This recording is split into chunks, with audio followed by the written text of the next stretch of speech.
Hi, we are so sorry for the delay. We just had some rather unfortunate technical difficulties. We're streaming now on Twitch. Unfortunately, we don't. Let me just try to. Oh, there. Yeah, It's send me the starting to link. work. Live. Going live is always an adventure.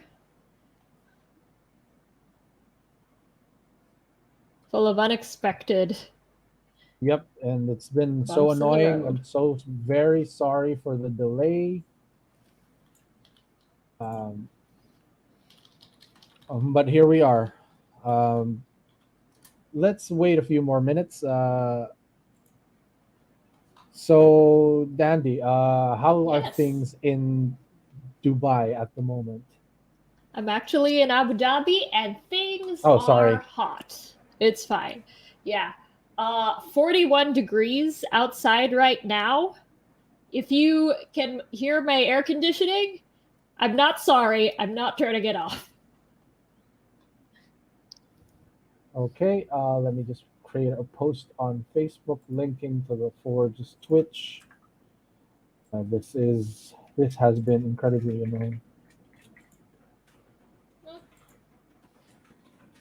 It's all right. It happens.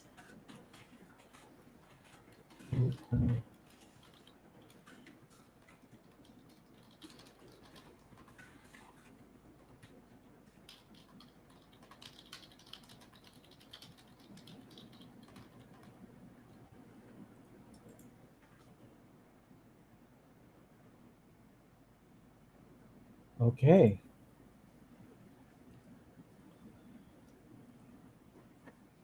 so I think it's important to start with our backgrounds in gaming. Mm-hmm. So Yeah. I think I've been playing for about 14, maybe 15 years. I Oh yeah. started How'd you get in into it? It was one of my English teachers. It's always an English teacher, isn't it? Oh. That takes in the flock. And one day I saw him hosting a game for in the staff lounge area with some Mm-hmm. students, Mm-hmm. and I just watched a little bit, and I saw how incredibly fun it could be. Yeah. And I asked if there was room at the table for the game, Mm-hmm. and I've been playing ever since. It's been a good about 14, 15 years, maybe even 16. Cool. Uh, Wow. but I started GMing really around maybe 6, 7 years ago. Oh, Uh, only. yeah, yeah, yeah. Only half of that was mostly a player before that. Mm-hmm. And since then, I've GM'd like in many different games, not just Dungeons and Dragons. Possibly maybe close to 100 people in different Mm. groups, and well, Wow. you know we're in the same games right now. We're like Yeah, we we're are. in each other's games, so yeah.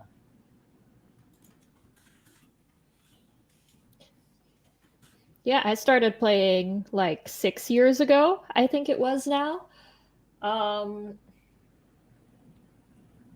I started on uh, Dungeons and Dragons 5th edition, is what my cousin Titus and our mutual um, party mate frequently, our mutual frequent party mate, introduced um, our group to that I was playing with, and since then I've played. I've been a player in several other systems, uh, Song of Ice and Fire, Cyberpunk, and mm, The Sword, the Crown, and the Unspeakable Power. Uh, and recently, we've tried Dungeons and Dragons Second Edition and 3.5. Um, it's been interesting, right? And it's only this year that I started like writing my own uh, campaign, because back in 2019, I did try one um, session of, yes, as the chat has pointed out, we are both Dans. Yes, we are both Dans. Yeah. And there seem to be a lot of us, like a lot of Dans. Yes. Okay, Um, carry on with your story there yeah. about how you started. And I tried running Lost Mines of Phandelver for um, my siblings and a couple friends. And just this year, I started running the Sword, the Crown, and the Unspeakable Power. A Um, good system. and I think it is, and I think it was a good starting point for me, because it's the rules are not as many as, say, Dungeons and Dragons.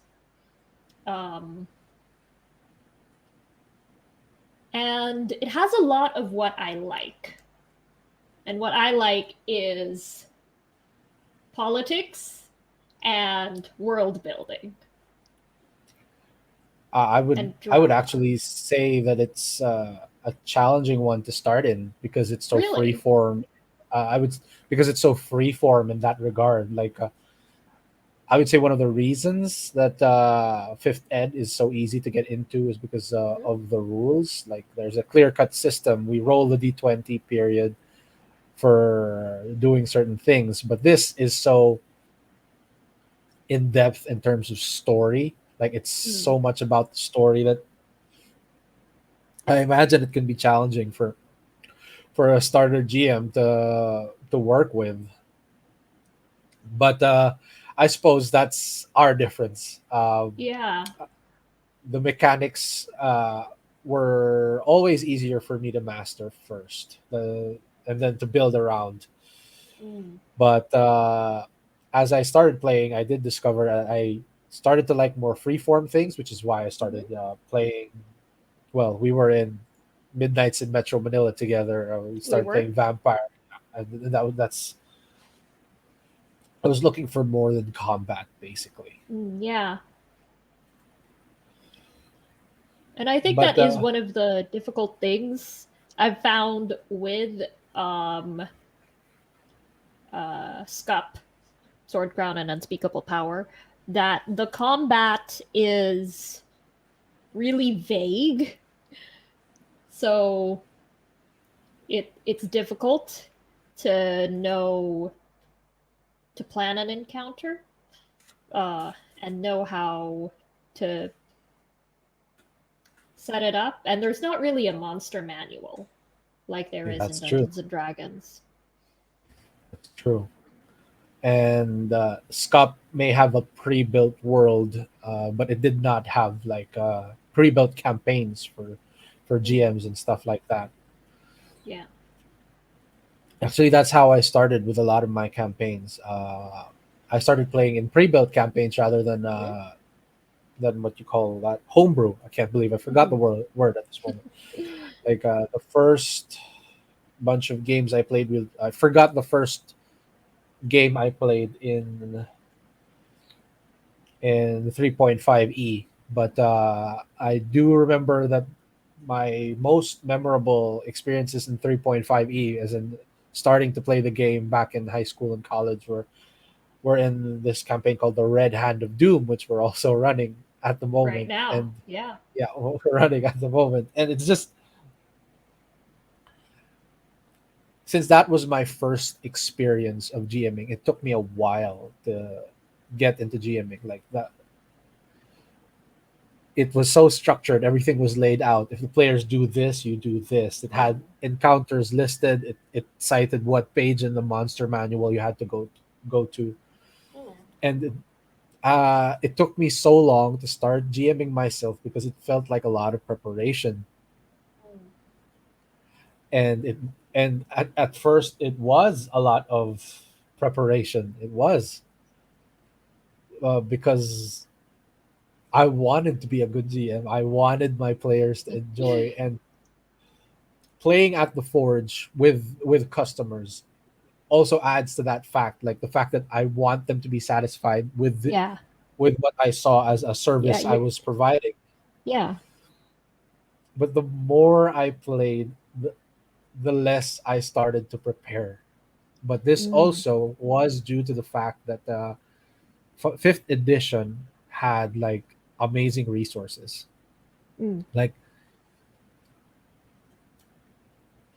I'm ashamed to admit it, but there were some days when I was too lazy to prepare anything. I would just open the monster manual, to random pages, and make them fight those. And for some players, that was enough. But at the end of the day, I was still a storyteller, a story maker, and I wanted to make stories, and that always shows up in my campaigns. An element of narrative that moves throughout it. Yeah. Even though right now I prepare a lot less, Mm. like barely any. Like I usually prepare on the day if I prepare at all. That's wild. I've been preparing so much. Yeah, it's you at a certain point, all the preparation just gets to you. Like you build yourself up a little bit. Like you put pressure. It puts pressure on you Mm. to perform well for your group. When in reality, you're just as much a player as they are. Your fun is Hmm. just as important as theirs is. And I don't know if it's just from all the practice I've gotten, but I sort of just trust my instincts now, my sense of narrative, Mm. and my sense of verisimilitude. That is the word I learned for it. Um, Like it being like real life, or like if you when you create a world, Mhm. it needs sense, it needs rules, it Mm. needs structure, Internal logic. and yeah, an internal logic, and that's what I mean by verisimilitude. Mm. I And see. Like how it's immersive or how it doesn't break the suspension of disbelief. yes, exactly. Mm. Yeah, that's cool. I've So, so take me Hmm? through your prep process. Like, how does it work? Like, Okay. Yes. since yeah, okay, So, um we've been playing Scup. And the thing about Scup is there's no preset campaign. So, um at the start, what it was like was when you start Scup, right? The table gets together and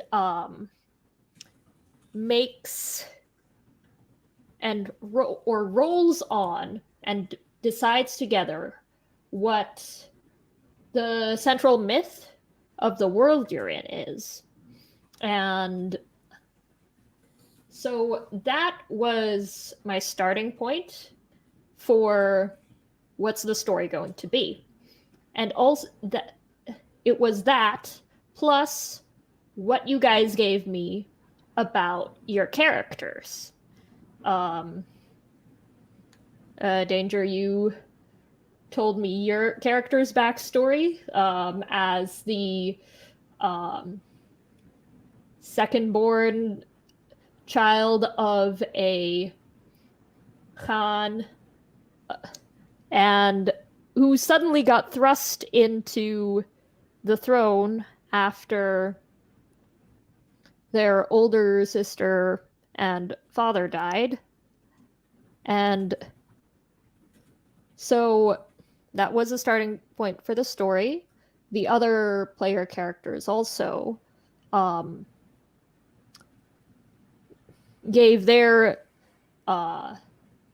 character concepts of a knight with leprosy and a mage. And when our friend CJ told me the details about the mage, like based on what was in the book, and he gave that his own flair, like, okay, this is going to be the this is how my character uses their magic. I'm like, okay. So it's bringing all that together. And okay, how I prepared, how I set the campaign up. What at the start, before the first session, was I made a mind map of sorts. Let's see if I have my notes here. I made a mind map of the characters and the relationships, which is one of the things I think Scup tells you to do anyway. I don't know if I want to show you this, because what if I spoil something for you, my player?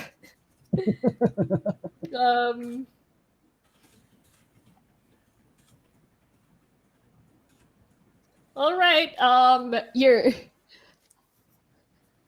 don't know how much you're gonna get out of this, or if you can even see it, but yeah, I made a very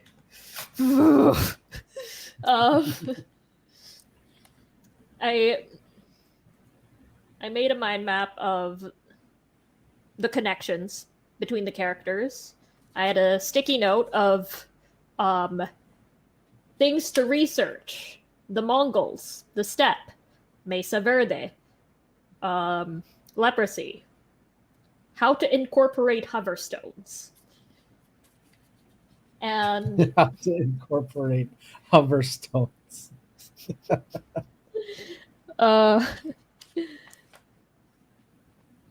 And then I did a bunch of world building. Once I decided, okay, this setting is going to have a ring instead of a moon, and there's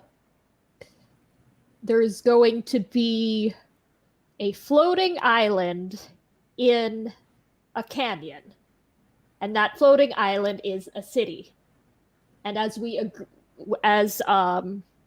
you guys suggested in the session 0, deciding what the mythology and the setting is, there's going to be some spicy seasons, and we're going to spend the winters in the city. I'm like, okay, that's what the city is.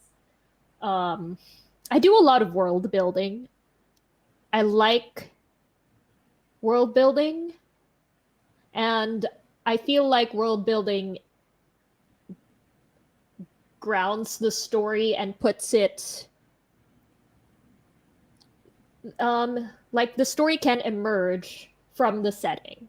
And that's how I write my characters, or like figure out the backstories of my player characters when I'm a player, is I ask questions about, like, what is the setting, what forces are at play, what social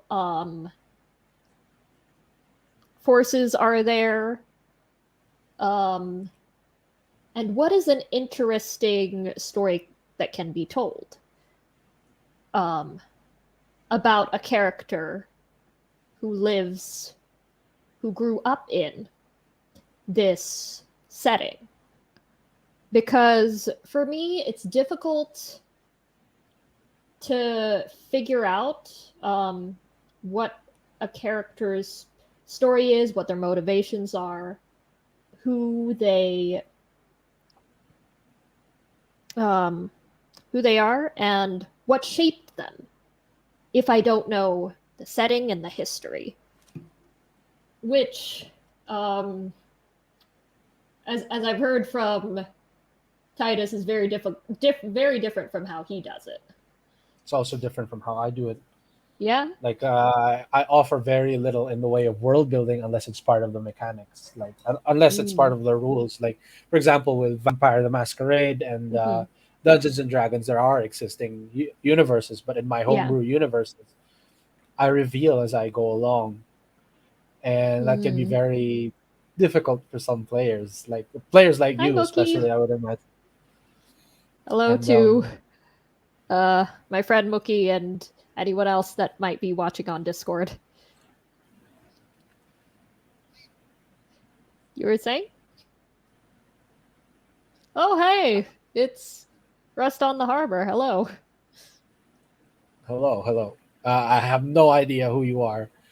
My So friends who I hello, told Rust. about this stream. Oh, that's nice. Um, so you need to root yourself in the setting, like, and Yeah. either through an existing setting or you build one yourself. Mm-hmm. So you do the George R. Martin thing where you create this vast world and then focus on a specific story at some Yeah. point in the history or the whatever or wherever in the world itself. Yeah, is that how he does it? I would say, yeah. Like he's a bit of a gardener, that one. I'm surprised this is. I wouldn't have thought to call what I do gardening, because, as I've said, I do a lot of planning, at least so far. Do you want me to get into like the per session planning? Sure. That's usually the real struggle, the per session planning. A lot of GMs plan for the first session, but it's the session to session planning that can make things difficult. You hear about these games that have lasted like decades, and it's just so intimidating and daunting. Like, how did they do it, right? Yeah. Actually, the first session, I did not have a lot planned. Compared to some of the things I did in my later sessions. The first one, I knew that I was going to reveal a bit of lore about your character's the mark on his face, which had a magical element. That's what you gave me. There is an eagle wing which appeared on your character's face when he became the next Khan, and that's how he knew his their sister and father were dead. So I had to figure out, okay, how will that tie into the lore that I'd been discussing with the other player, CJ. And the planning at that point was just, how am I going to get these characters together? What possible encounter is there? And after that, I'd say I planned maybe just the setup, but most of the first session, it was you guys, the players, deciding what the story would be. There was a part where Robert, who played the Leper Knight, said, okay, I'm going to go after whoever sent those scouts. I'm like, okay, I guess we're doing this. So had to very quickly make an encounter. That's something you have to do on the fly. Yeah. The following sessions, though, once it seemed like the party had a direction, like, okay, this is what they're going to do. This is, it was easier to plan, especially when there was like an endpoint. The wedding session, that was the most planned, the most scripted, because I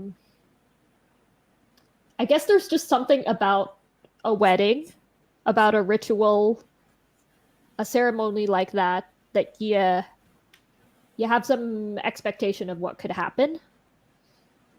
Although there were also some details that I did not flesh out. So, what my notes looked like were at the top, there's general notes. Don't hold back. Make them spend honor. Give Wolfred, the knight, a chance to fight, in parentheses, and get injured. And then there's the announcements, the pre-game stuff that SCUP requires you to do, which is like the entanglements, which is assigning each of the characters as per the SCUP system something to do that session that will allow them to advance. Because for those who aren't familiar with SCUP, advancement or leveling up is not done through like defeating monsters or completing quests. It's tied to using skills and completing goals that are specific to each like character class. So we did all the pre-game stuff, and then there was a lot of description. Because one of the things that was supposed to happen, one of the things I'd planned was a flashback that one of the characters would have. You may have noticed each of your characters in the last arc had a flashback to something that happened in their past. What did you think about that? I thought they were an interesting element of your GMing. It's the flashbacks are quite uncommon in the game, I would say, like because it's also rooted in the present. And how do you even handle the mechanics of a flashback, especially since there's a level up system in most games? So I appreciated that, because that's rarely, it's a rare thing you don't see in a lot of games. Another so what would you say are your common challenges per week in weekly preparation? We've heard about the process, you have the notes, you have things you want to happen, but what are some challenges both before game and during the game itself that you regularly find yourself facing? Okay, during preparation, the difficult thing,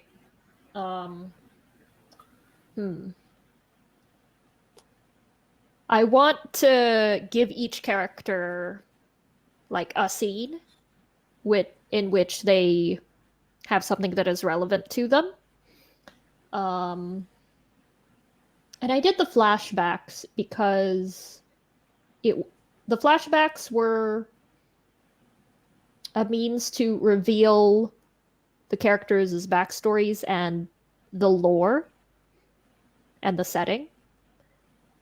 So they're fairly short, and they're not really for making choices for the players. It's for revealing their stories. Some of the challenges, I think the biggest difficulty for me has been prepping encounters, combat encounters. Um, I don't know if it's the system or it's just that I don't like combat that much. It's not what I come into tabletop for. Um, I'm not sure if I'm doing it right. Well, that's the thing. As a that would be my advice as someone who's been playing for a long time. It's not about getting it right. It's not just you who has to give at the table. It's the players as well, and it's basically a collaborative effort. It helps to think of it that way. And in terms of collaborative effort, therein lies a challenge. Are your players play styles the same way? There's that concern. Mm. Is this a type of campaign everyone in the group can appreciate? But this is not just your responsibility. This is, I think, every player's responsibility to communicate what kind of game they want from the very beginning, and basically coordinate, push the game in the direction that they want the game pushed. Oh, hi, Roxy. Yeah, combat, huh? There are some. I have a soft spot in my heart for combat because it it's ripe ground for storytelling as well. It's a very literal manifestation of conflict in the story, and that's one thing that I try to strive for when designing combat encounters. It's that while some are entirely random, and yeah, that happens, entirely random. Oh man, remember Like that time? We were playing in Robert's 2E campaign, yeah, and we were just traveling to our destination, and I rolled really poorly on something. And so we had a combat encounter, and we very nearly died. we very nearly died. It 2E was was just 2E is unforgiving. I, I wasn't expecting that, and we couldn't find a way to kill the. We were attacked, audience, by some sort of demon on the road, and my bard ran out of magic missiles and other, which was, I think, her only offensive spell. And the demon, like a little imp or something of that size, was on 1 hit point, and then we couldn't finish it off because it was impervious to physical Non-magical damage. non-magical Yeah. damage. Yeah. And then the thing hit our characters with poison. It was a dex affecting poison that drained our character's dexterity, and my character got down to 1 dex, and the thing was still not dead. And our rogue also had his dex drained, though not to the same extent. We managed to get away by the cleric casting hold person, and the GM wasn't sure. Hello, Becca. Becca But Lachucci. Um, and yeah, the GM wasn't sure if it would even work, but he ruled that it would. It was so we managed to run away, um, barely escaping with our lives. It was very intense. I do remember that. Now that actually brings up another issue in the responsibility of the GM. Is it Mm. is it the player's responsibility to foresee, to determine whether the current risk or the current encounter they're facing Hi, Allie. is whether the current encounter they're facing is beyond their skills, or is it the GM's responsibility to only give the players something they can handle? That's another discussion. That's Yeah, that's the subject of a lot of debate in the community. It's really. like some GMs have the philosophy that if they survive it, that means it was appropriate. It was an appropriate challenge level, which is something I do I sometimes. Like, I think I've mentioned to you before. I with the Scup campaign, I I want to give the party more challenging encounters, but I don't know how to go about it given the rules. okay, as a player, I have my own biases in the game, Mm. but challenge is in some cases challenge is about putting your characters in situations they're not good at, which Scup is very good at. Like, if you do this specific thing that you're not good at, you may get experience if the other players decide. Mm. But I would say that one thing that needs you can do to challenge players is to give them something to fight, not necessarily combat. That they expect to be good at, Mm. but they're not. Like, Interesting. that's another way I go about it. Hmm. Like, I'm thinking about how I prepare for my sessions. I play in Starfinder. Uh, I run a 3.5 game, and I also run a scup myself. And my preparation for 3.5 and Starfinder and other such systems is it just involves a bit more, since there are combat encounters, maps, stuff like that. You really do have to prepare for that, especially when you're playing online. Mm.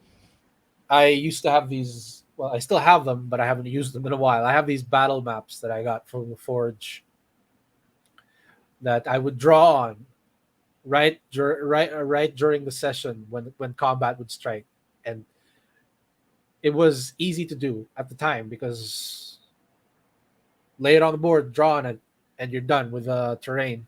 That's it, and you can just write on the battle map, and it's done. But one challenge of playing online is it's so much harder to do that unless you have Mm. like a what do you call that, a tablet or something. Mm. So I have to look for the appropriate map, make sure it's not copyrighted, that I'm not stealing someone else's work. Yeah. And while there are online tools that can make that easier, I do find that sometimes the assets are a little bit lacking. So I make my Mm-hmm. own just to Mm-hmm. make the game a little bit more flavorful. But this is just Mm-hmm. a me issue, not necessarily a GMing issue. I would say one challenge I have in GMing is hmm, I don't want to make things repetitive. Mm. I want things to, a personal challenge I would say is I want things to lead to something. Mm-hmm. As much as some players and GMs can sandbox, can have a world laid out in front of them and they can just explore it however they want, go from town to town like a bunch of murder hobos. That's not the type of gameplay I actually like myself. It's not Much the kind prefer I like either. I much prefer the overarching narrative because it means Yeah. it's not repetitive. It leads to something. Mm-hmm. But then that's my challenge. And it has led to some railroading in the Mm. past. Like, for those who don't understand what railroading is when you force your players to go a certain direction, like force that the next immediate action has to be this specific thing. While in certain cases that's fine, like for example you're reading a pre-built campaign, if your players agree to a pre-made campaign, then they know what they're in for, that there's one direction the plot goes, and if they go in other directions, it's going to be very hard for the GM to do anything. But for homebrew stuff, it's more participative, it's more collaborative, and I sometimes struggle with that myself even after 7 6 7 years of GMing. Like, w- i ha- I have to learn to stop thinking about it as what does this do to advance the plot. Hmm. Instead, you have to look at the bigger picture of events. I suppose this is the difference between fiction and creative nonfiction. Fiction, you plan and it leads somewhere. In creative nonfiction, you make a narrative out of what already exists. And I suppose that's what I learned to do over the last few years of GMing myself. Like, this is what's happening. This is what they want to do. This is what their characters want to do. And this is how they want their characters tested. And yeah, that seems like a good narrative. Let's go with that. That's been my style mostly, even with Midnights in Metro Manila. That seemed so very planned, but in general, I just think about what can I throw at them. That's how I think in general. What can I throw Interesting. at them? And what they do, whatever it might be, whatever choices they might make, that determines the narrative. As a GM, I have I have to remind myself constantly. I'm I'm not writing the narrative. They are. Mm. I'm Mm. just facilitating it. I Yeah. can make things happen a certain way, make events in the story happen a certain way, but at the end of the day, the choices are theirs, Mm-hmm. and that's also fascinating to me. It makes things much more real, much more. Yes, I agree. It, it takes skill, but the payoff is worth it. And I think I have luck in that regard. I'm not gonna say I'm super skilled. I've only been GMing 7 years, Mm. but I've read a story or two, and a lot of the things I read, a lot of the things I watch, they play a role in the stories I facilitate. Mm. Yeah. I, I'm sure like the media I consume also uh affects like the kind of stories I want to tell as a GM or as a player. Shout out by the way to Zuriel, who has her own Twitch channel. Uh, yeah. So yeah, that's important to remember, like the collaborative aspect of it. I know, like in that very extensively planned wedding session, I did get a little railroady. Um, I'm glad that we managed to address and um, get things going in the direction that the players were going for, because that turned out really well. Better than I could have planned. I guess that there is a certain level of trust that has to be existent between uh, GMs and players. Um, like a player has to trust that a GM will treat their characters with respect and respect their autonomy, and GM has to trust that their players. What do you think a GM has to trust their players to do? That they know their characters, that that they're playing the way they want.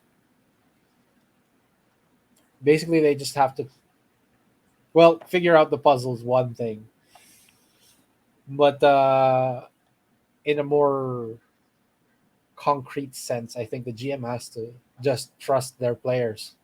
Period. That let them loosen up a little bit, like loosen the reins a little bit, and let them flounder about in the world that you create, that you all are creating together. After all, it's not just the GM's vision of the narrative that needs satisfying here. It's the entire groups, and that's the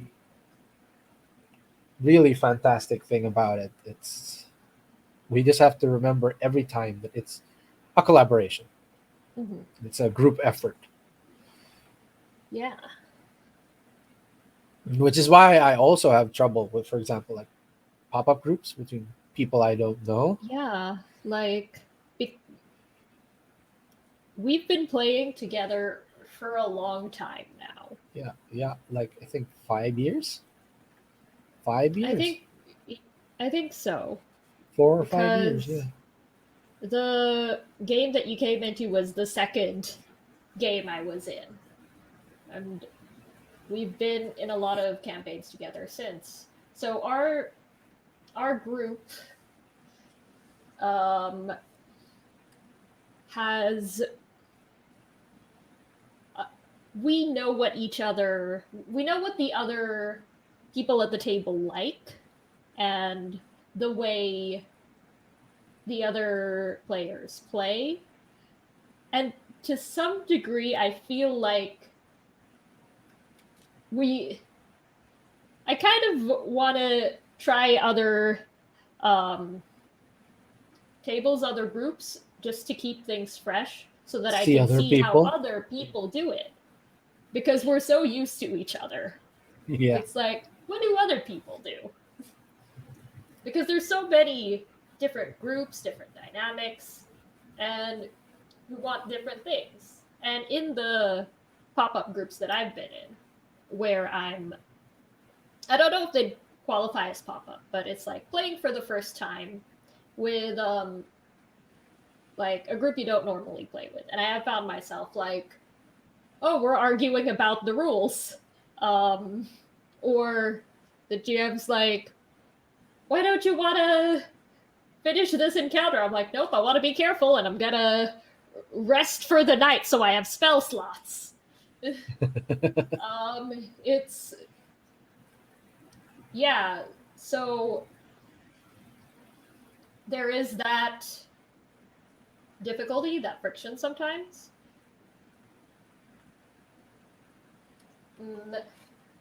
Yeah, Zevi added something in the chat. Trust their players to know their characters, what they would do and react to a situation, and respect the game and other members of the table, since we're all here to play and Let me let collaboratively me write a story. let me put that up there. There you go.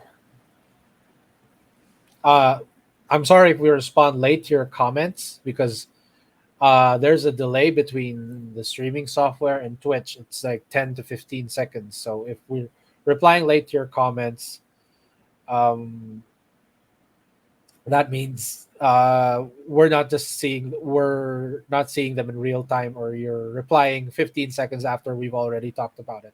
So we will do our best to reply to stuff. But yeah, this is an interesting insight. But that interesting discussion about pop-up campaigns and pop-up sessions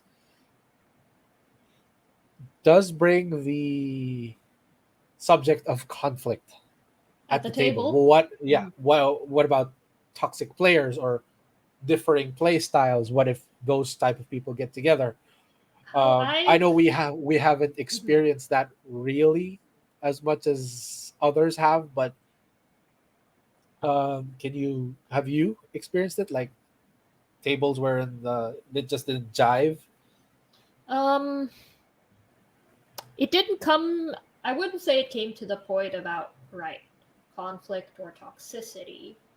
There was maybe some friction. How I think the way to prevent that, though, is to have a discussion before the campaign really starts in character, to have a session zero, or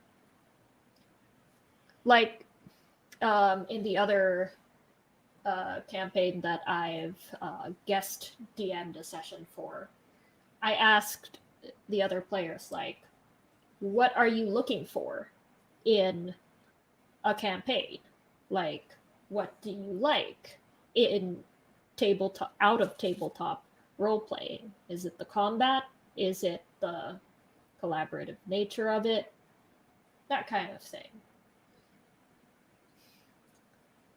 Rust on the Harbor added a comment. That is the Rust on the Harbor is the GM who asked me to guest GM for his campaign. Yeah. Trust the players to get out of the riddle room filled with acid, and alternatively trust that your GM will give you enough time and the clues necessary to escape the riddle room full of acid.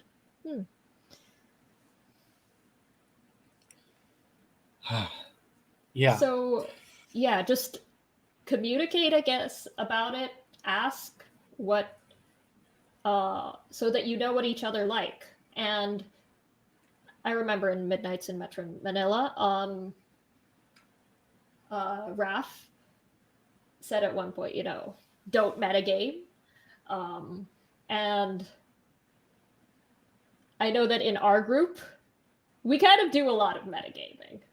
We do a little metagaming. It's not as intense as some other metagaming I've seen, but we do metagame a little bit. Yeah. Um, yeah, some players expect no metagaming at all. And at other tables, it's expected a little bit. Um, so yeah, there's that.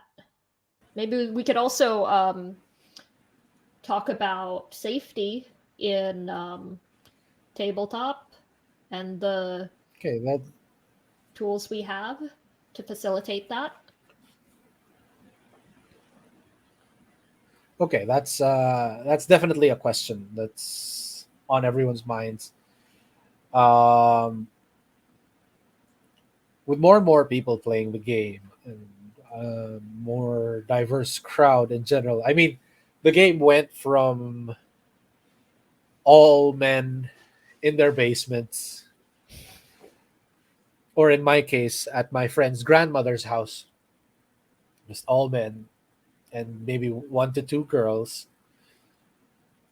to almost everyone at the table is a queer artist. That's the new demographic of tabletop RPGs. It's fantastic, but it also uh, it went from the church hate. Oh, that's true. Yeah, that's true. I think the church still hates it a little bit, but I honestly think, like for example, Pope Francis is the type to play a necromancer just to mess with the GM, and there is a need to be sensitive to these differences in to this diversity at times.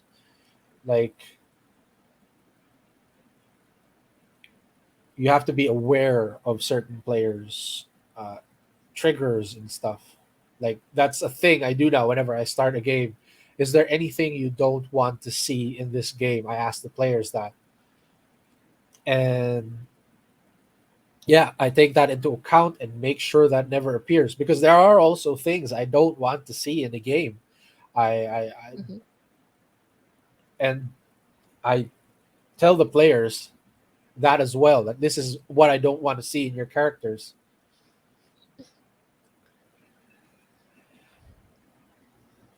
And it just helps. It just really helps. It if you're on the same page, Mhm. you tell players and the players tell you what they don't want, so that's immediately off the table. Period. Mhm. Yeah. Which leads me to the question of safety tools. Mhm. Have you guys in the comments? Have you guys heard about the new safety tools in D&D? Like some people say that GMs should accept when a player raises a card with an X on it, and that could be a sign to stop or take a break, or for whatever reason that they don't like what's going on. Uh, there are other safety tools like other symbols, other cards they raise, or whatever, maybe safe words that are now recommended in many games. And in many cases, people even say that the GM should never even ask why the safety tools have been used. How do you feel about that, Dandy? Um, I have used lines and veils. Like it's a conversation I have with my players before the game starts. Like line being, what do you not want to be even referenced in this campaign, in this at the table. Um, and veils, what are you okay with happening like behind the scenes, vaguely referenced, but not gone into detail about? So that's one safety tool that I've used. Another is yes, there is an X card, not a physical one, but I tell the players um, because I haven't gotten around to drawing an X on a card, but um, the the concept is there. You know, you if things are getting too intense, you um, hit the card with an X in the middle of the table, and the we're gonna fade to black and um, take a break or go to another scene. I think talking about it, like why we faded out, is good for the purposes of um, preventing um, like an intense or triggering scene from happening again. Um, if someone doesn't want to talk about it, though, I can see why it would be good policy to not ask. Um, I think, saying something like, you are welcome to explain at your comfort, um, like to the degree that you're comfortable with or not, but explaining like why talking about it could help prevent like needing to use the X card, getting to that point in the future. So far in my games, we have not pulled out the X card. But yeah, they know it's there. I love that that's become a thing now. Like the safe word has moved beyond, certain activities, and is now an aspect of gaming as well. And Like it really does help. It just, like, to have safety rules in place mhm. really does just help. It's even if it never gets used, it's good to be proactive and prepared Yes, in exactly. case it is needed. And I can anticipate that some people um, might question, like, what if this is abused and if someone is losing, they'll just X card? Or um, I have had a player ask that at the table, but I said, the purpose of these safety features, uh, yes, is that um, so that we stay friends after the session is over. Um, because I think that's what's really important. Mm. That's wonderful. And there is an element of trust, like you trust your players not to abuse it, and you trust the GM to honor it. Yeah, that it really has to be that. But conflict, though, no, doesn't necessarily have to be toxic conflict. But just like people are different, conflict will inevitably happen. People will get mad at the table sometimes, heated. Mm-hmm. How would you deal with that? Like, Excuse me. Sorry. Um, how would I deal with conflict at the table? I guess how I normally deal with conflict, like try to de-escalate. Like, I can see things are getting heated. Let's take a step back. Maybe it might be a good idea to take a break um for 5 minutes, let people collect their thoughts, dial down the tension, the emotions, and like if it is getting to that point of you can sense the tension, if it's just like a disagreement, hmm,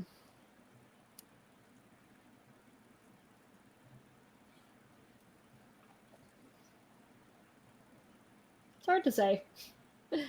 I, yeah, I it know depends we've on the had, situation. yeah, I know we've had a situation in which I tried to be I tried to enforce my house rules, and the player did not accept that. So the player left the table.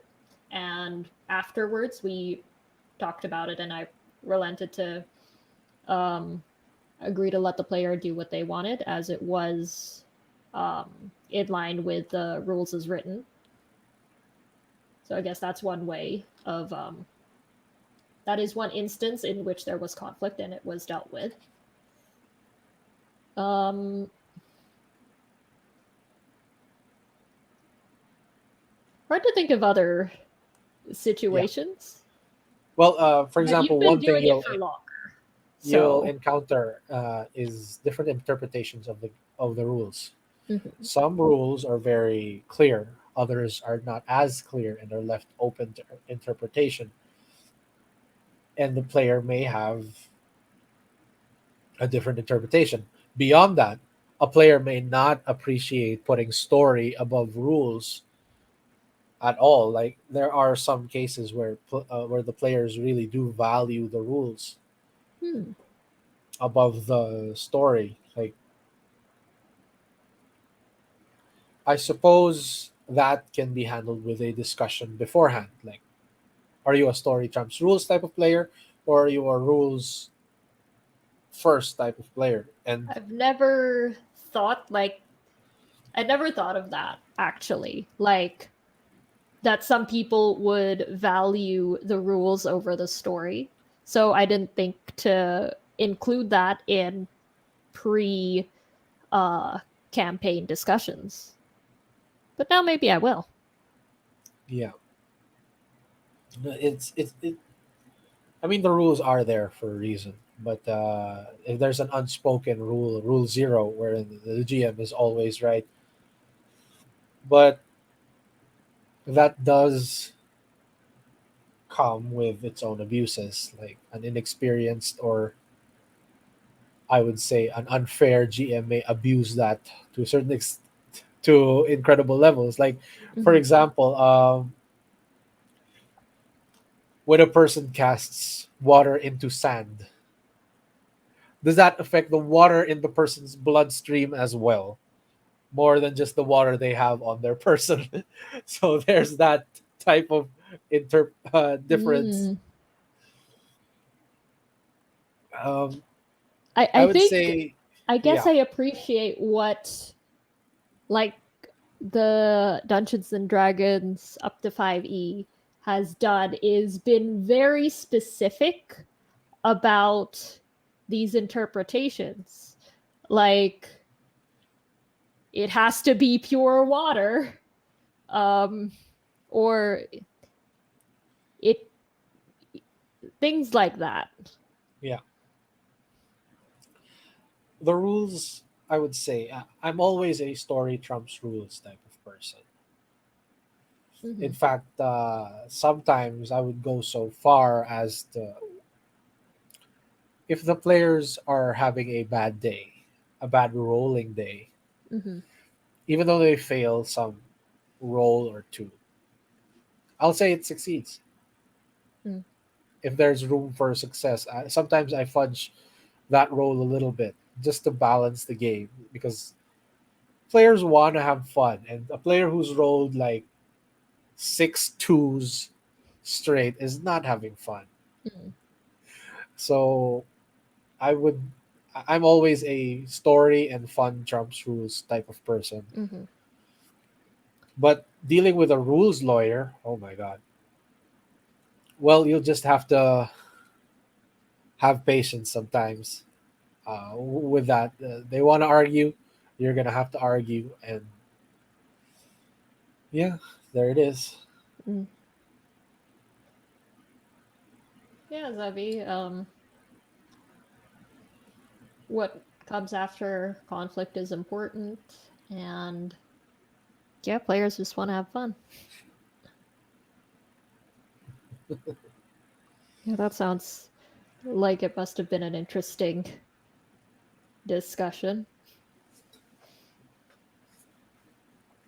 So, what are aspects of GMing that you found difficult, Danger?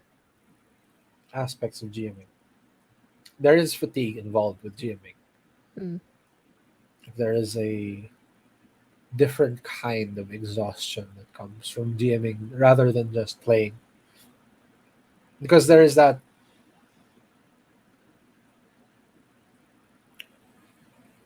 Okay, Rust on the Harbor says, I've stopped explicitly saying DCs and roles for D&D. Yes, I do this also. I don't give them the DC. I ask them what their role is instead, and that really does help. It sounds like it makes it more immersive, also. Yeah, players shouldn't know in the first place. Like they should use their logic to determine whether such a thing is possible. Like, for example, uh, climbing this hedge might be a very might have a very low DC, And if the players attempt to climb it with a roll, sure, yeah, that'll be low. But you don't have to tell them it's low, but they probably know it's low. But for example, climbing a 45-degree angle cliff that's 60 feet long, that's a lot harder, and they should know that that's difficult as well. And you don't have to tell them the DC. It's more of a I'm gonna drop the one F bomb we have. It's more of a fuck around and find out sort of thing.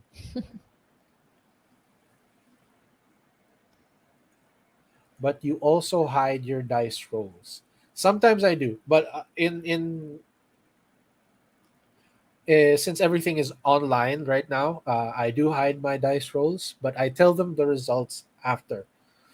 But for example, if my baddie has rolled 3 or 4 crits in a row, I try to make the last one or the last two not a crit. Mm. Oh, but your players are watching. Hmm. Yeah, that's a challenge also.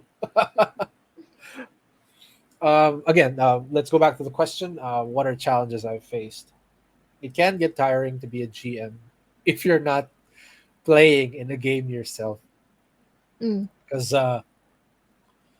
while players are responsible for their own fun as well, part of that fun is what a lot about what you do as a member of the game, and that can be a bit of pressure at times. Um,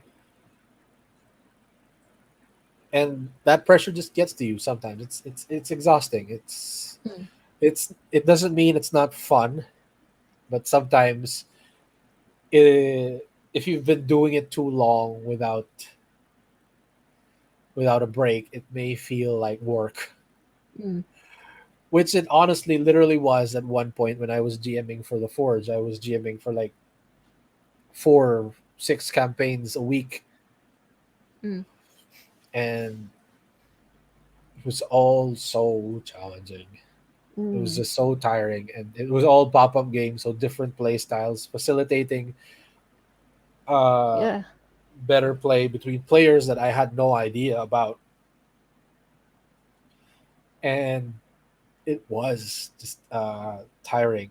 I think the trick really is, even if you're a forever GM, find at least one game to play in where your only responsibility is your own character. Mm. Other than, of course, your responsibilities to the other people at the table, be respectful, fun, whatnot. I'm a big opponent of the whole. Oh, it's what my character would do. He's chaotic neutral. I hate that excuse, especially when all the player does is Be disruptive. be disruptive, not make it fun for the other players. Uh, well, you're not writing a book, bro. You're at a table with a group of other people. That's what your character would do because that's the kind of character you chose, and these are the choices you chose from your character. That's the bottom line there. Yeah, we're be outside of what the character would do. Like the bigger picture is that we're all here at the table together to have fun. So it's it's polite and it's pro social to take into consideration the fun of the other people at the Yeah, table. yeah. Everyone really has to have fun, and for that to happen, you have to not mess with other people's fun. I think that's what some players forget. Like you can't just kill this player or steal from this player all the time unless that's the kind of game you want. I mean, If that's unless the they kind of game everyone wants. exactly like don't stab their loved one that they keep talking about in their backstory. Like that's not cool. That's another thing I wanted to talk about backstory. So the other day,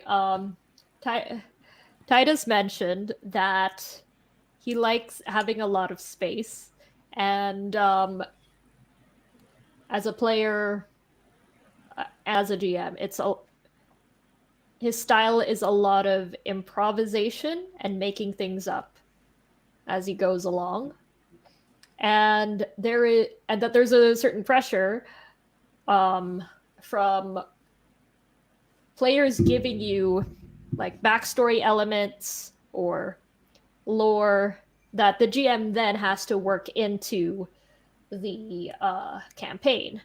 And that was surprising for me because I've been playing, in the time that I've been playing, I've been making a lot of backstory because that's what's fun for me. So when I started GMing, that's what I was expecting from players, like, give me your backstory. So that I can make it, since we are doing a homebrew campaign. Largely the plot, or tied into the plot of the campaign we're having. So, yeah, how is that for you, dealing with player backstories, player character backstories? While I like writing a lot of backstory myself as a player, I don't always expect the GM to incorporate it. it that aspect of the plot can be internal, or the rest of the story can be built throughout the campaign instead. But as a GM handling backstory, it can be stressful to handle like 4 to 6 people's different 10-page fix about their character. So I usually say I usually put out a survey. This is so extra, but you remember I put out a survey for I Starfinder, love right? the survey. I felt a little bit pressured, but I love the survey. I put out a survey about what they'd like to see from the campaign, and I made a limit in 7 sentences or less. I Please describe your character's backstory. I noticed in the later ones you put no um no semicolons because I used semicolons to make Yes, it, to put it no as much as I could. semicolons. I like incorporating the player's backstory into the game somewhat. Like, it's always nice to have that show up for them, that their Mhm. backstory has been taken into account.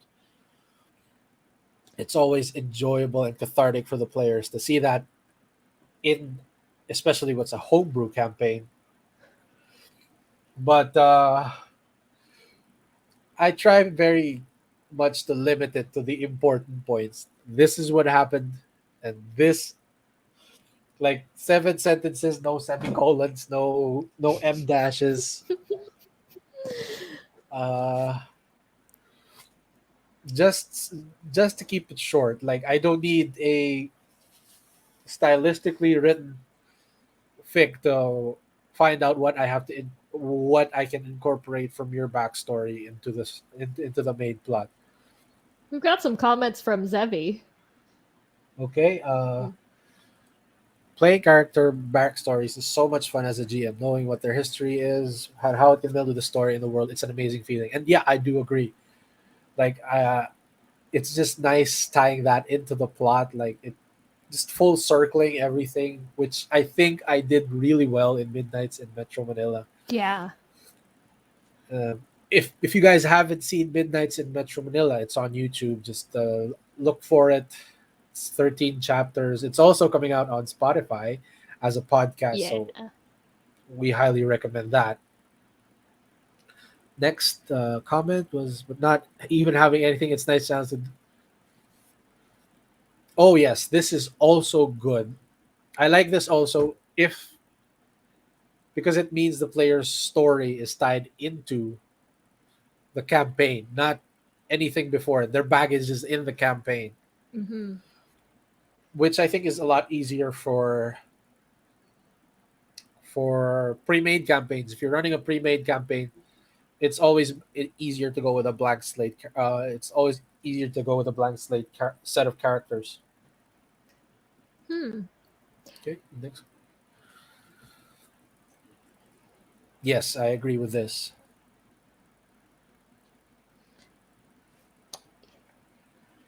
Had a question. Yeah. Oh yes. Oh yes. Oh yes. I'm not gonna spoil the ending of Midnights in Metro Manila, but the ending of Midnights in Metro Manila felt like this. Like I remember what it was like filming the last episode of Midnights in Metro Manila, and the chat was exploding, and it was about a specific thing that went full circle right from the first episode. Like literally, the first thing that ever happened went full circle, and it's like it was just so exciting. Again, I highly recommend you guys watch it. Actually, I was thinking,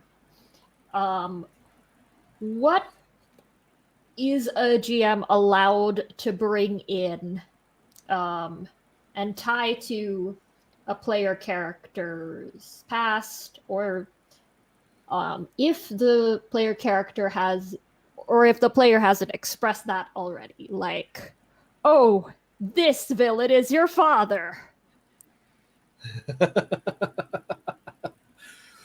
That's what are you allowed to bring in? Well, normally I ask, like, after they give me their backstories, I normally tell them, okay, this is mine now. This is mine to do what I want with. This is you've given me a playground and tools to mess with your character, so I'm gonna use them. That's usually the case, which is one of the reasons I love Vampire the Masquerade as a system. It literally gives you touchstones. Touchstones are people in your characters' lives to which their humanity is tied, and essentially they're a list of people you can fridge or or or kill or make suffer or whatever to make the main character, the player character, suffer. And yeah. I sure did suffer in that campaign, and it was enjoy. I did appreciate like having my characters um touchstones and their story be an important part of the story we were telling at the table. On the other hand, it was so intense. The um it's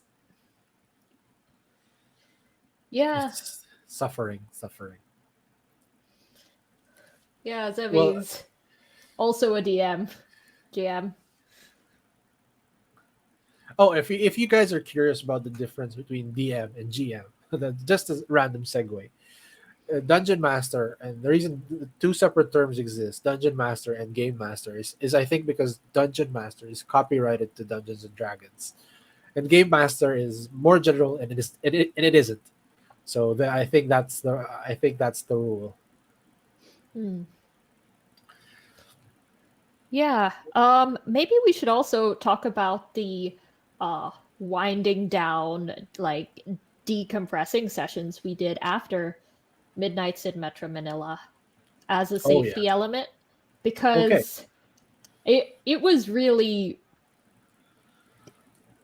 I felt those emotions long after the campaign, long after the session I was remember. over.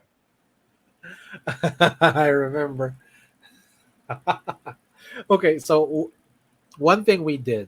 Now let me explain what decompression is. One thing we did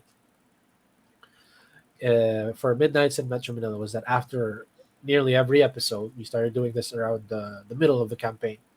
We would decompress since it was such a character intensive and very emotional series where the players would be in character literally performing for hours on end. So it's sometimes hard to separate those emotions from yourself as a person. So we would just ask questions about how we feel about what our character did, always making the distinction between the player and the character. Like, do you remember some of the examples, Dandy? Like, what sort of questions Matt would ask us because he always led the decompression sessions. Yeah, we just do breathing exercises, and then he'd tell us to talk about in the third person, like how did Franzi feel about this, and how do you, Dandy, as a player, feel about what happened? Um, that kind of thing. Yeah, Uh, it really it did just help separate the emotionality of the character, the the experience of the character versus the experience of the player. mhm. And if your games are more angsty, darker, heavier, that may be something you can explore at least, so that the Yeah. game itself doesn't give them anxiety, doesn't affect them negatively. Basically, they separate themselves from the game.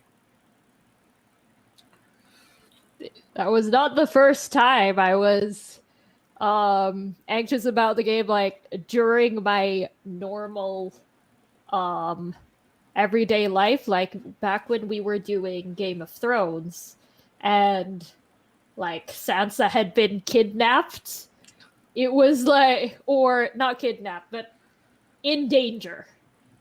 And Sansa, had managed to get our homebrew house to marry into. So Sansa was our lord's wife, and it was just, I remember being in at my animation training, and I'm like, we gotta save Sansa and her and Ned Stark, and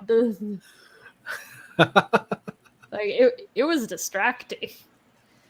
So yeah, decompression sessions like that might help if you are having that kind of intense emotional uh, campaign.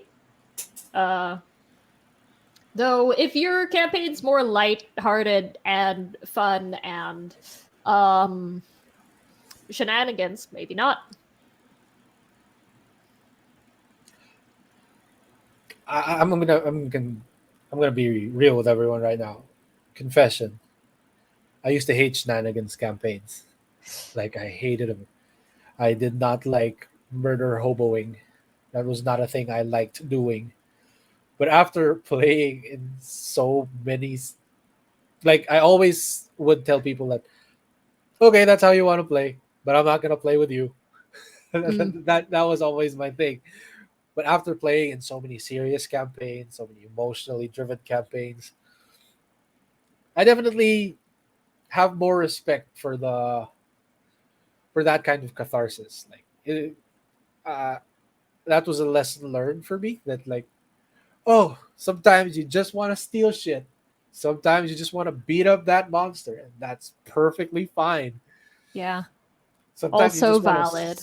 yeah, seduce your way out of It's that prison. Completely valid. yeah, it's like watching a comedy after a horror movie. Oh yeah, yeah. It really is like watching Jackass after you watch No Country for Old Men. Mm.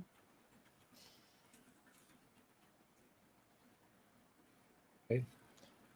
Yeah, I got a new comment from Zevi there. Oh, you call it from Zevi. Okay, good tip to have. Okay, my face has been covered. We've been doing it post game, but not intentionally because I like to take time for us to talk about things or let players provide feedback of my GMing because I'm very anxious as a GM for things. Oh, yeah, I do that too. I ask, like, did you have fun? What could I have done better? I sometimes ask Mhm. that. Lately, I haven't, but I sometimes do. Yeah, Okay. it's good to check in. Yeah, definitely. And I do appreciate that little um validation and reassurance, like, oh yes, I did do a good job.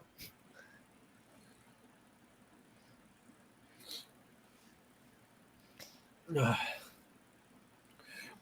we have? Have you tried? What systems have you tried, Dandy? I'm curious. I know we've played 3.5e, 5e, Song of Ice and Fire, Cyberpunk, and a whole bunch of others together. Scup, Yeah, but I wrote it down because Robert mentioned like it seems you're always playing guys. And I was like, might have something to do with me but being non-binary. But I was curious then to look into how often do I? Because I feel like I alternate more or less. So I've played um, D&D 5e, A Song of Ice and Fire, the Dragon Age system, couple more D&D 5e, Pugmire, yes. um, Scup, Pathfinder 2, Starfinder, Cyberpunk 3.5, D&D, second edition D&D, and Blades in the Dark. I think that's and Vampire the Masquerade. Played a lot of D&D, uh, different versions like 3 point back when it was just 3, then the 3.5, then 2, and then 2e, then fifth ed, of course. I skipped fourth ed because nobody liked fourth ed. Played Cyberpunk, hosted Pugmire, Vampire the Masquerade. uh, well, there's, of course, we played in A Song of Ice and Fire together. Scup. Very excited to try Arc, and very excited to try the new on Kickstarter game. That's the officially licensed Kickstarter RPG. I would love to play a Firebender. So there. Um, but that's that's my problem. Like so many games I want to GM, so many, but not enough games for me to play. Mm. If there's one thing I want more of in my life, it's playing the games I would GM for. Is I wish I could play the games I would GM for others. Like I got to host a Vampire the Masquerade game, but I've never played it as a player. So I would like that to happen at one point. Maybe I'll DM that game for maybe I'll Mhm. GM that game for you. But I don't know. It does seem very angst material. Angst, angst, angst, angst. Got a comment from Rust on the Harbor. I think it's funny that with the dark and grim setting of Blades, how lighthearted the sessions are with the group. Very shenanigan heavy group. Yeah, our Blades in the Dark campaign. It's it's fun. I've seen a lot of shenanigans, a couple of allusions to dark and tragic backstories, but overall, it's chill. It's fun. Um, I'd actually love to see that from a vampire game too. yeah, Eh, like, what's so wrong with turning it into What We Do in the Shadows, giving it the Taika Waititi treatment, right? yeah. Would I'm love to see that curious. one. Would you tell me what kind of vampire character you want to play? A gangrel. If it's a serious campaign, it's a gangrel. Mm-hmm. But also, I also have a gangrel for non-serious campaigns. Who's A a different flamboyant, one.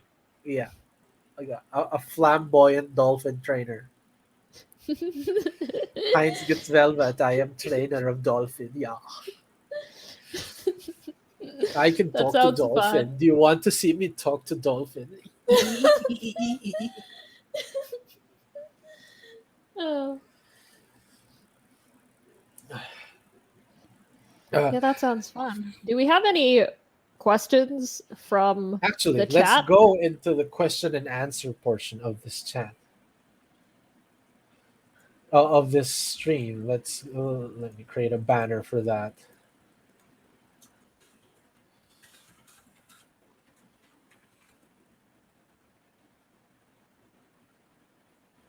Okay.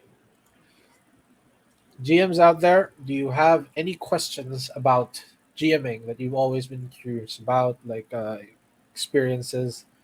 Oh, I have a question Mm. for you, actually. Yes. What was one thing you didn't think you'd experience as a GM? Um.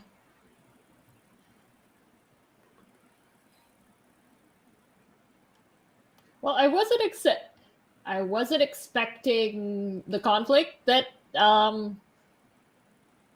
that we'd had. Um, Fortunately, it Got turned resolved out quickly. okay. Um, but yeah, like despite all the safety features, we did still encounter that. Yeah, it happens. It happens. We actually have our first question from Zevi.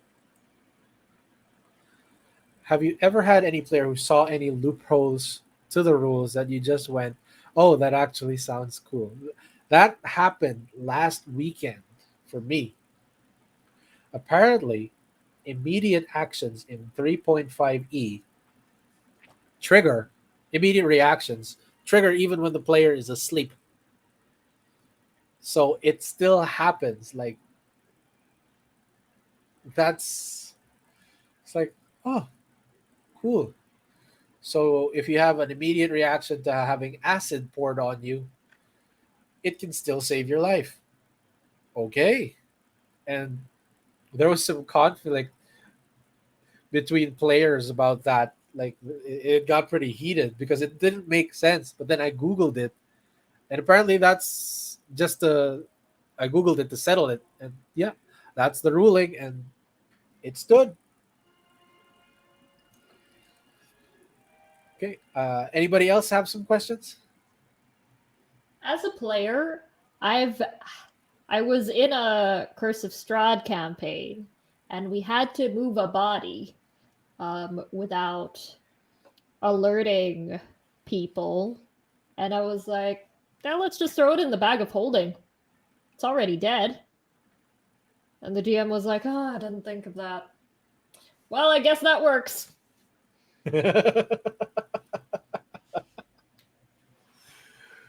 Oh, Yeah. one thing that I only learned as a GM and not as a player is that if you put a portable hole in a bag of holding, I it saw that. explodes. It explodes. I did not know that. And a player pointed it out during a campaign, and I Googled it, and it was right. And I was like, okay. So an explosion happens. That's what happens. Mm. So yeah, there. I And learned about that when I was in a 5e game, and I was talking about, well, put this bag of holding in another bag of no, and the other players I think were like, no, don't do that.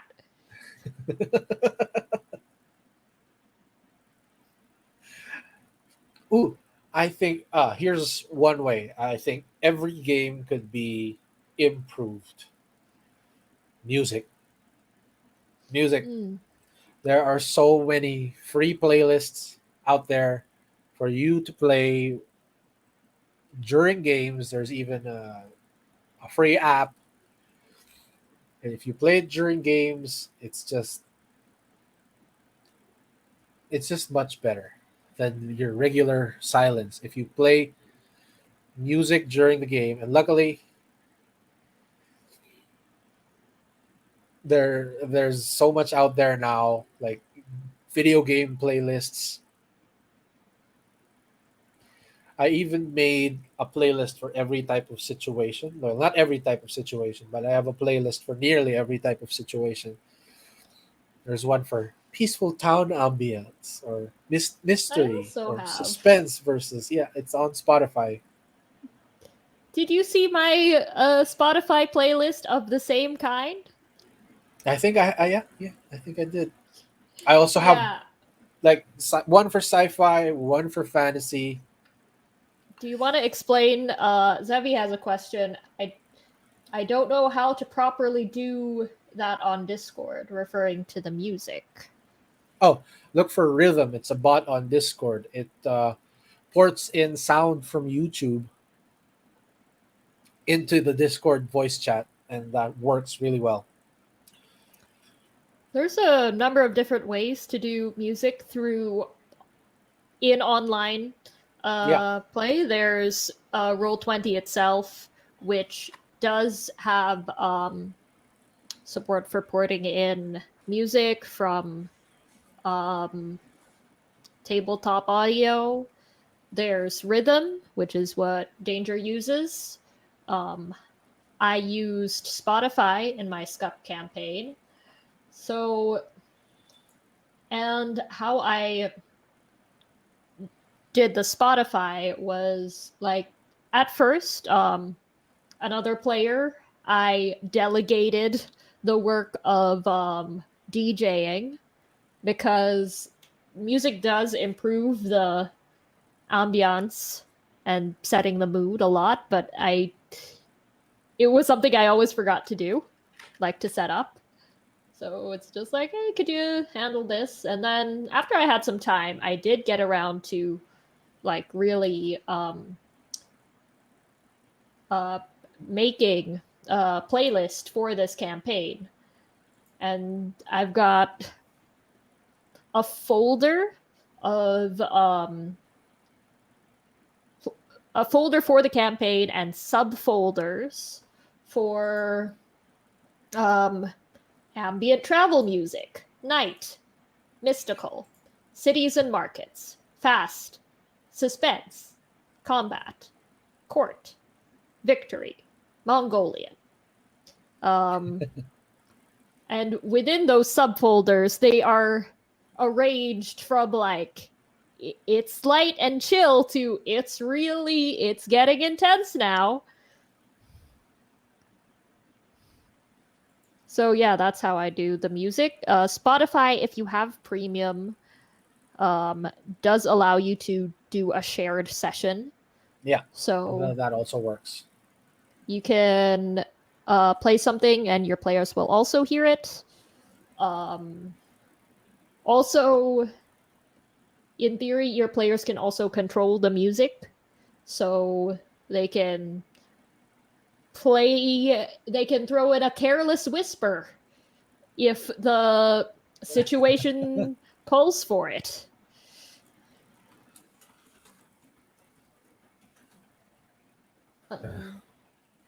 We do that a lot in Careless Whisper.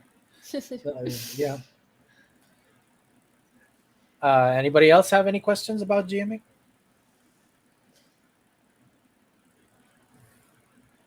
Oh, another thing I've done, lighting.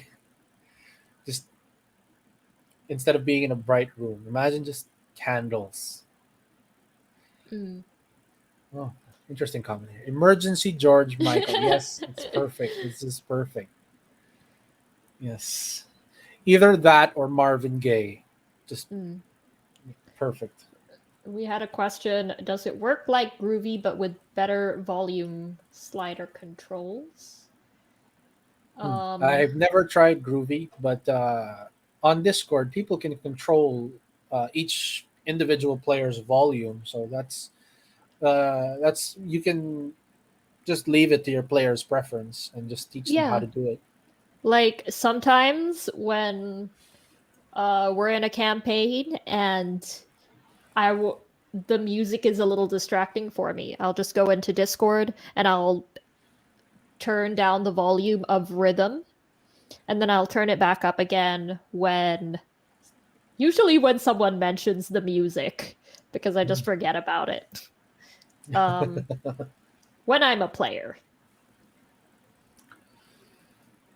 Okay. Anybody have More questions? Like, oh,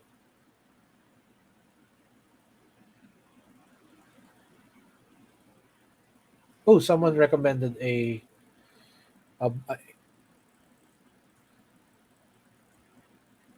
I'm not Yeah, sure it's what you mean, but this looks like an interesting bot to use to change volume, especially if you're on a tablet. Mm. Yeah, I haven't played on a tablet, so I don't know like how changing the volume works on that UI. But in when we're using Rhythm, it seems to use the native UI of Discord. So it's you've got the list of players, right, or people in the chat, and Rhythm's there, and then you just adjust the slider.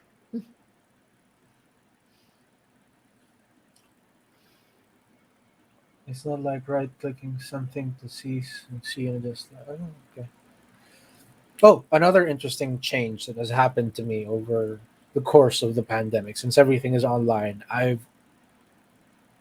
I've seen my preference for map games with maps lessen, like because it's so much harder to work with a map online than it is I in keep real life. saying we should Yeah. try that Roll20 alternative, Owlbear Rodeo, which has a more Ooh, stripped down map uh, platform. hmm, interesting. Like I appreciate that Roll20 has a lot of really granular control, but it's time consuming, right? Yeah, it can get clunky. Yeah, I think it's we could try other options, you know? Yeah, And it sounds like tablets aren't good for playing on Discord or Roll20, but what if you could use especially not them roll 20. what if you could use them to just to make maps? Right? What if you could share your tablet screen and just hand draw a map? I had an app back on my old tablet before I got an iPad. It was an Android tablet that would randomly generate maps just like that, and it was helpful in games. Hmm. Okay, in general, do you prefer miniatures or theater of the mind? Ah, now this is an interesting question. How about you? Let's start with you, Dandy. Hmm. Hmm. Well, they're just different, right?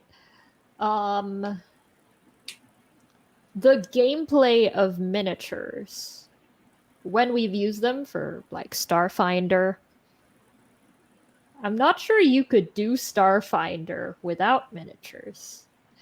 On the other hand, when we do, say, uh, our Dark Ages campaign, and it's all theater of the mind, that's as a I can see how it would be easier as a GM to just stick to theater of the mind. But as a player, and as a very visual person, I like just seeing something to get a better feel of where everything is. Sometimes, though, that can be. It doesn't have to be a map in miniatures. It can be a picture, like concept art of this is what the place looks like. Or it can be a lot of description, like this is over here, this is over here. Um, in 2E, we did Theater of the Mind. I feel like that was a game that it could have been miniatures, but it wasn't. And I still had a good time. I think it depends on the situation. Like, if it were easier, like if it were in real life and we didn't have to fiddle around with Roll20, maybe I'd prefer miniatures. I think I have the same answer. If we didn't have to fiddle around with roll 20, I would prefer miniatures. It was just more fun. In fact, I have miniatures and maps ready. And gathering dust in my house because they haven't been used for in-person gaming in so long. But but I don't think miniatures. I don't think they're mutually exclusive. Miniatures only represent what's happening in the story and in the game. They're just an aid, a tool to help with the facilitation of what's happening in the mind, and I think either is all right. But theater of the mind, I prefer it while I have to fiddle with roll 20. Um, yeah, Rest on the Harbor. I've I've found the theater of the mind is sufficient for our Blades in the Dark campaign, even though we could do miniatures if it's in real life. It's yeah, theater of the mind is sometimes just fine. Um,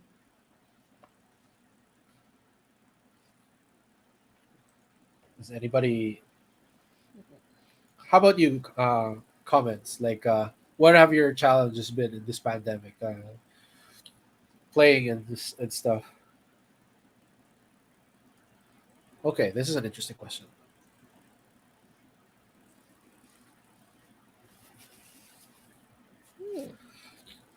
Okay, yeah.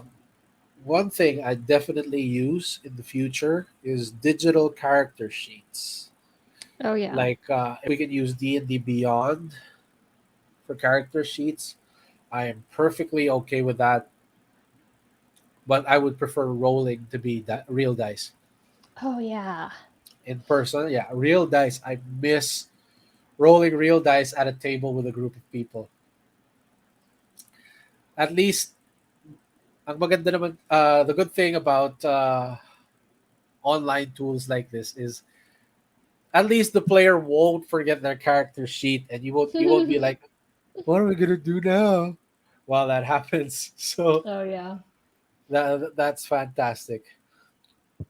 Um, D&D Beyond is fantastic for character sheets, but there are also a number of character sheet apps that you can use for that. All excellent. Depends on what you want to play, what type of game you want to play, and it's not an issue anymore. yeah. Um, I would continue using Spotify to make playlists. Oh yes, definitely. Like instead of rhythm limits my music because I don't want to fiddle with the Spotify while I'm GMing. But rhythm usually only allows me to choose one track, and that's also a bit of a challenge. What other online tools would I use? I suppose we've all fantasized about that setup where you have like a projector or a screen on the table where you can put a map on. I know I have like I'm gonna put a TV lying down on this table so that my players can enjoy it. Like I know I've definitely thought of that at one point. I've But seen like touch screen yeah, digital maps.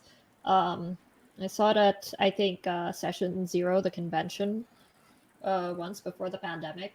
Um, I didn't get in depth on how it worked or like really use it in a campaign because I was also tabling that day. But that exists. yeah. Some people have even been considering like VR, but I'm not sure I'm gonna VR. Actually, that reminds me. Have you ever used Tabletop Simulator? I have, and it's very actually quite tiring, and I don't Really? recommend it. Like for I remember when I tried to run what do you call that? Kingdom Death Monster. I was studying this how to do it on tabletop simulator, and I it was just too difficult to use for me. and altogether, yeah. Okay, so apparently I'm getting choppy. I don't for tabletop gameplay. I would not recommend. Am I still choppy? You're audible. It's just the quality's gone down a bit. Uh, Let me. like the if it was HD before, it's now like 144. No, I think it's probably your internet. I think it's better now. How about now?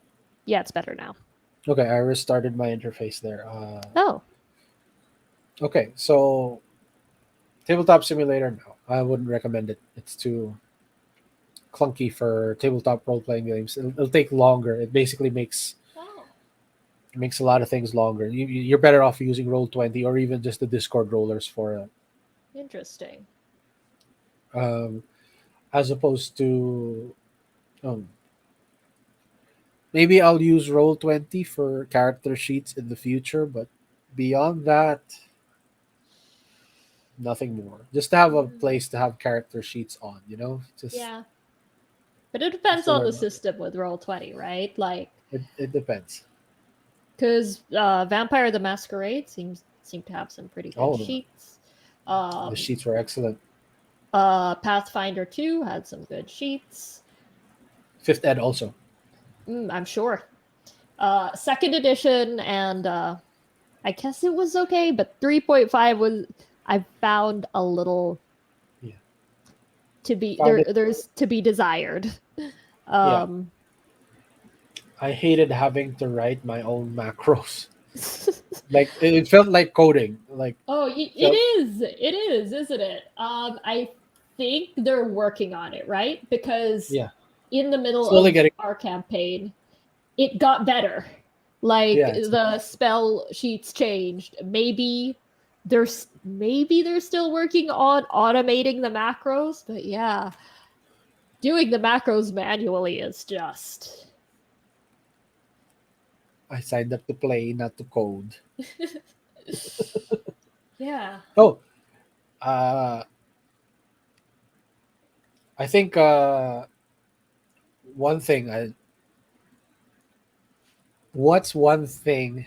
What are a few things you wish your players knew about as a GM, but you somehow I don't know, can't tell them? Hmm.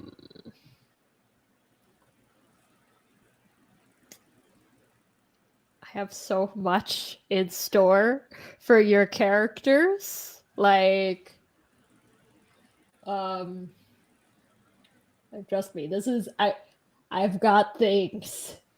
But it would be a spoiler. I'm very invested in everyone's uh characters and their stories. Um, it's yeah, as Titus mentioned, also I am the kind of creative that likes to have something to work with. So I think that's part of why it's been in our SCUP campaign, it's been largely about your character so far because you gave me the most backstory material. Um, the the the knight's story. I'm trying to work that in because he also gave me some good material to work with. Um, Mostly it's just I have things planned. I hope Okay. you'll enjoy them. So you're excited. Yeah, I Yes. know that excitement. I felt that all throughout a lot of my campaigns, midnights in Metro Manila, especially. Like, oh, I'm so excited for how much I'm gonna make you all suffer. Oh, I could imagine. Like looking back and seeing how tight everything was. Like I was I was looking forward to things too because like I knew what my character was going to do. once they got a certain opportunity to what choices they'd make, and I'm like, I'm just waiting.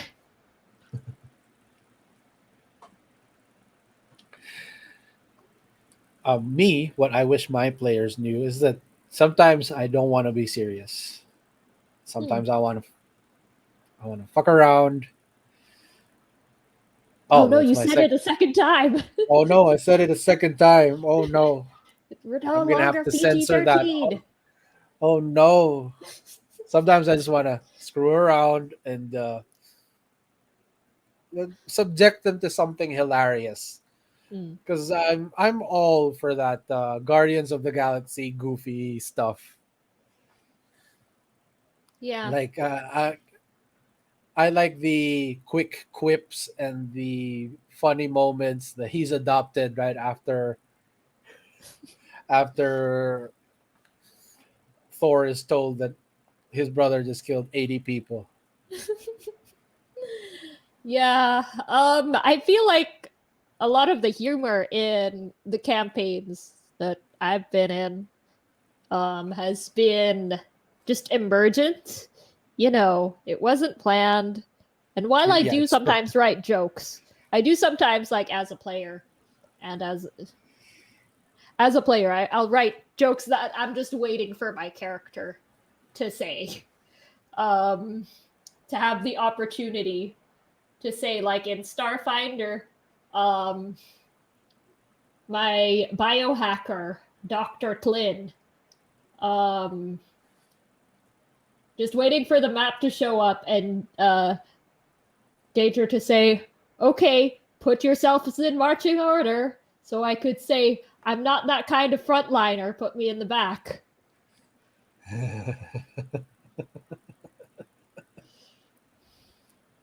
So, Interesting insight here. Two things I'd love to say to my players. One, I appreciate you. You make this game really fun. Two, very specific to their game. Never show up to a vampire's dinner party. hmm. And speaking of dinner party, I once sent my players on an escort mission to a client that thought it was an escort service. It was a very, very funny but confusing moment for all of them. The client seemed to like everything they did. That sounds like it would have been fun. But yeah, a lot of the humor is just emergent. I understand that you were not planning to in our Midnights in Metro Manila 70s flashback to include that I must deliver this contract to the Baroness, Baroness. but it became a thing.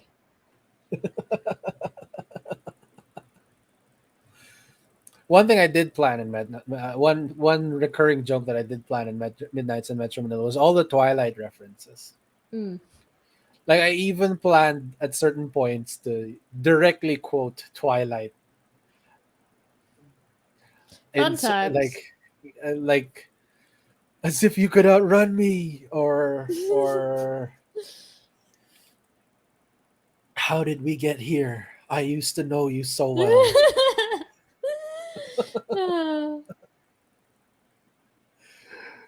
Or doesn't he wear a shirt? No, I'm kidding about that one. I had no place to put that one in. But yeah, humor I think is important in a game unless you're looking for a specific kind of game, like especially I think it and even has a place in serious games yeah, yeah, to lighten the mood and even make like things. even Game of Thrones had jokes, Mm-hmm. a lot of dick jokes. Anyway, if there are no more questions, we can throw us maybe one more question, and then we'll sign off. Unless there are no more, and then we can say goodbye. Let's see if I have any more questions. Okay.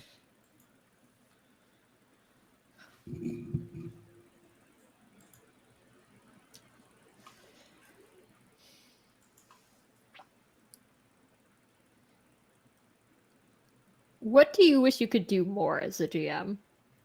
What do I wish I could do more as a GM? Oh, I want to make better terrain. What do you mean better terrain? Like I want to make dioramas. Ah, Like I want to make. I want to put. I want players to be able to put their figures in like grass, 3D space. 3D space structures. I want that. I want to learn how to do that. I The once saw this crafting. GM. I once saw this GM make this map that spun around and had spinning floating rocks that would change in height as the entire thing spun around, and she used gears and rotating sticks for it, and it was amazing. This other GM, I saw this weird picture that would vape the fog, the literal fog of war Oh onto his yeah, I've table. seen that picture. I mean, I don't vape, but I would to make. I would to produce that to produce the literal fog of war there. And what else have I seen? Oh, there's this one YouTuber I follow that makes terrain. He puts magnets under his players' figures that activate Oh, how switches nice. that turn on lights, activate sounds when they pass over certain tiles That in the terrain. sounds like such a production. I feel like it would. That must take a very long time to make. Yeah. But maybe something simpler like the grass Yeah. or. Maybe the tavern they frequent or Yeah. something like that. So a permanent fixture. Mm-hmm. Yeah. I just wish I could do more for my players in that way, but pandemic, here we are. But Well, I like to hey, throw the pandemic is time that you have to learn a new skill like making dioramas. I mean, to be fair, not everyone has time in the pandemic, and I know you have a job. So, yeah. But how about you? Well, what's something you wish you could do more of? I mean, yeah, the physical rolling and being there in place would be definitely. nice.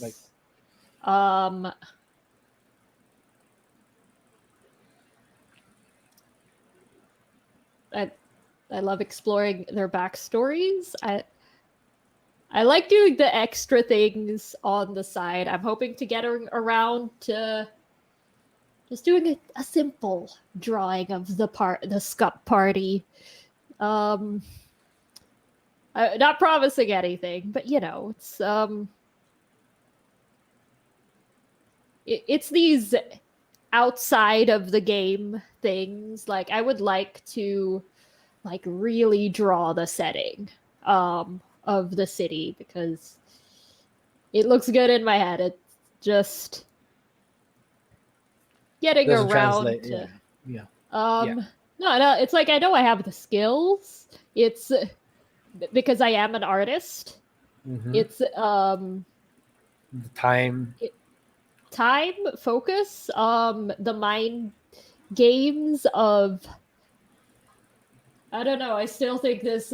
I still don't feel like I can proceed with adding more detail because I'm not sure the perspective is right. Kind of thing.